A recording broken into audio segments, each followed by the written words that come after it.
શિહોર તાલુકાના સખવદર ખાતે ચાલતી સેવાકીય પ્રવૃત્તિ 40 જેટલી વૃદ્ધ ગાયોની કરાતી સેવાઓ।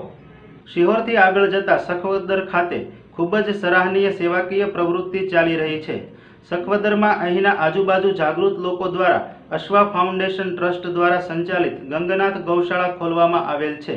અહીં 40થી વધુ ગાયોની સાચવણી ખૂબ જ સાવચેતી રૂપે કરવામાં આવે છે। અહીં 4 વર્ષથી સતત આ ગાયોની સેવા ચાકરી ચાલી રહી છે। અહીંયા દરરોજ 40થી વધુ ગાયોને નીણ ખોળ નીરવામાં આવે છે, તેમજ બીમાર ગાયોને દવા તેમજ જરૂરી સારવાર આપવામાં આવે છે અને જરૂર પડીએ પશુ ડોક્ટરને પણ બોલાવવામાં આવે છે।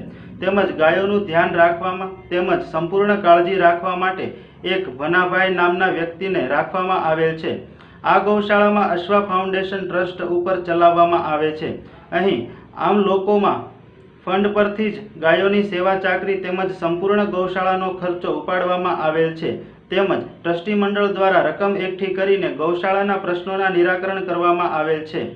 આ ગૌશાળામાં ટ્રસ્ટીઓ જેવા કે પ્રમુખ શ્રી દાનાભાઈ કુવાડિયા, ઉપપ્રમુખ શ્રી મુકેશભાઈ ભીમાણી, મંત્રી શ્રી ઘનશ્યામભાઈ khaman, સહમંત્રી Shri Kantibhai ધંધુકિયા, ખજાનચી Shri Ashokbhai Dhila, trustee Shri Nitinbhai Baraiya, trustee Shri Jivabhai Chad, trustee Shri Pethabhai Dangar, trustee Shri Kiritsinh Hada, trustee Shri Bhalabhai Chavda, Jayeshbhai Zinzuvadiya તેમજ ગૌસેવકો આ ગૌશાળા માટે શ્રમદાન કરી રહ્યા છે।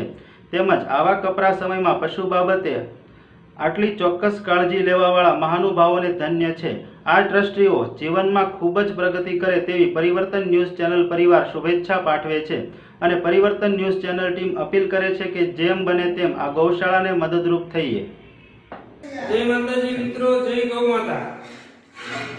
પરિવર્તન ચેનલના માધ્યમથી હું તમને એક અપીલ કરવા માંગુ છું કે અશ્વા ફાઉન્ડેશન ટ્રસ્ટ સંચાલિત ગંગનાથ ગૌશાળા જે સિહોરથી 7 કિલોમીટર સખવદર ગામે આવેલી છે, તે ગૌશાળાને વધુમાં વધુ દાન આપો।